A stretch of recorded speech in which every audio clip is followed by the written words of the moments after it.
Praise the lord. ఈరోజు వాక్య భాగం మత్తయి సువార్త 3వ అధ్యాయం 2వ వచనం. పరలోక రాజ్యము సమీపించి ఉన్నది, మారు మనసు పొందుడని యూదయ అరణ్యములో ప్రకటించుచుండెను. ఈరోజు ఈ వాక్య భాగం ద్వారా దేవుడు మనతో మాట్లాడుతూ ఉన్నారు. ఈ మత్తయి సువార్త 3వ అధ్యాయం 2వ వచనం కనుక మనం చూస్తే, బాప్తిస్మం ఇచ్చి యోహాన్ గారు మరి సువార్త చెప్తా ఉన్నారు. పరలోక రాజ్యము సమీపించి ఉన్నది, మారు మనసు పొందండి. మీలో చాలామంది అనుకుంటా ఉన్నారు, మరి మేము అబ్రహాం పిల్లలమి, అబ్రహాం మాకు తండ్రి అని అనుకుంటా ఉన్నారు. కానీ ఈ రాళ్ళ వల్ల దేవుడు అబ్రహాంకి పిల్లల్ని పుట్టించగలడు. మారు మనసుదైన ఫలములు ఫలించండి సర్పసంతానమా అని మరి పరిశీలికి సద్దుకైలికి ఆయన సువార్త చెప్పడం మనం చూస్తున్నాం. ఇప్పుడే గొడ్డలి చెట్ల వేరున పెట్టబడి ఉంది, మంచి ఫలాలు ఫలించకపోతే కనుక నరికి వేయబడి అగ్నిలో పడవేయబడతారని. 3వ అధ్యాయంలో మరి యోహాన్ గారు ప్రకటించిన అవే మాటలు 4వ అధ్యాయంలో యేసయ్య కూడా 17వ వచనంలో పరలోక రాజ్యం సమీపించున్నది కనుక మారు మనసు పొందండి. ఇదే సువార్త. Kingdom of God is at hand. పరలోక రాజ్యము సమీపించున్నది కాబట్టి మారు మనసు పొందండి. నేను చెప్తా ఉన్నా, మా అమ్మ నాన్న క్రైస్తవులు కాబట్టి నేను పరలోక రాజ్యానికి వెళ్ళిపోతా, నా భార్య చర్చికి వెళ్ళిద్ది కాబట్టి నేను పరలోక రాజ్యానికి వెళ్తా, నా భర్త చర్చికి వెళ్తాడు కాబట్టి. అట్లేం లేదు. రక్షణ ఎవరిది వారిదే, ప్రార్థన ఎవరిది వారిదే. ఆకలి ఎట్లయితే దేవుడు ఎవరిది వారికి పెట్టాడో రక్షణ కూడా అంతే. You have to accept him as your personal saviour. నీకు నువ్వే ఆయనని నీవు సొంత రక్షకునిగా అంగీకరించాలి. రక్షణ అనేది జనరేషనల్గా వచ్చేది కాదు.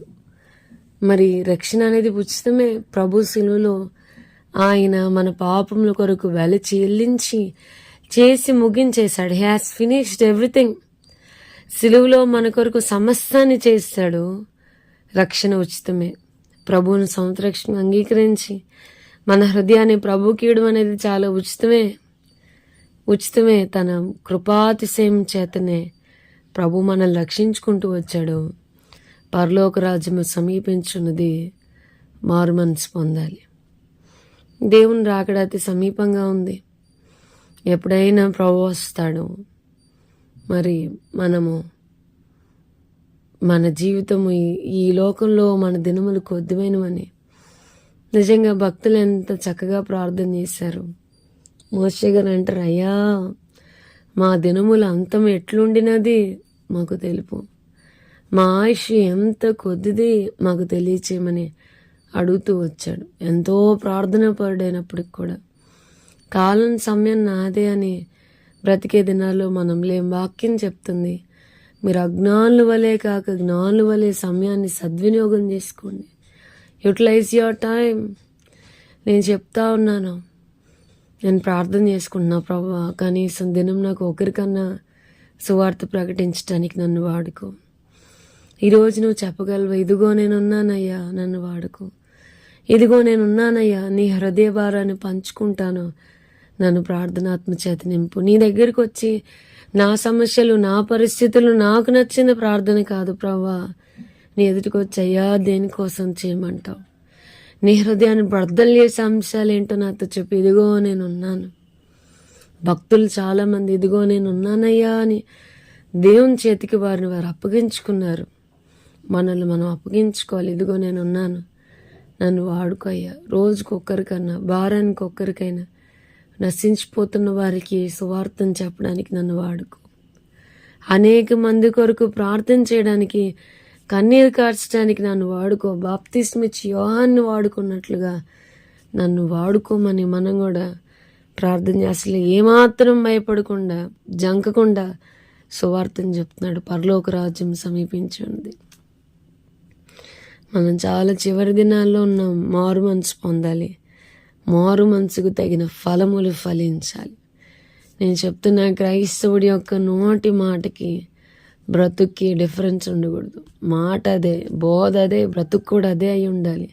ప్రార్థన అదే ఉండాలి, బ్రతుకు కూడా అదే అయి ఉండాలి. చాలాసార్లు ప్రార్థనకి బ్రతుక్కి there is no comparison at all. ఎట్లా ప్రార్థన చేస్తామో, ఎంత ప్రార్థన చేస్తామో బ్రతుకులో క్రీస్తుండడు. వాక్యం చెప్తుంది, మీ యొక్క క్రియలు చూస్తున్నవారు, మీ సత్క్రియలు చూస్తున్నవారు మీ పరలోకపు తండ్రిని మహింపరిచేలాగా ఈ లోకానికి మనం వెలుగులాగా, ఉప్పులాగా ఉండాలని వాక్యం చెప్తుంది. సో ప్రభు కొరకు బ్రతకడానికి మరి ఆ రాకడ సమీపంగా ఉంటుండగా ఎత్తపడే గుంపులో మనం, మన కుటుంబాలు, మన సంఘాలు ఉన్నట్లుగా ప్రభు కృప చూపించినట్లు మనం చివరి దినాల్లో ఉన్న భయముతోనూ వణుకుతోనూ మన సొంత రక్షణను కాపాడుకోవడానికి ప్రభు మనందరికీ సహాయం చేయనుగాక. ఆమేన్. ప్రార్థన చేసుకుందాం. ప్రభు, ఈరోజు వాక్య భాగం ద్వారా మీరు మాతో మాట్లాడినందుకు వందనాలు. వాక్యం అన్న మా ప్రియులైన వారిని అందరినీ దీవించి ఆశీర్వదించమని యేసు నామమున అడిగి వేడుకొంచున్నాం తండ్రి. ఆమేన్. God bless you and have a blessed day.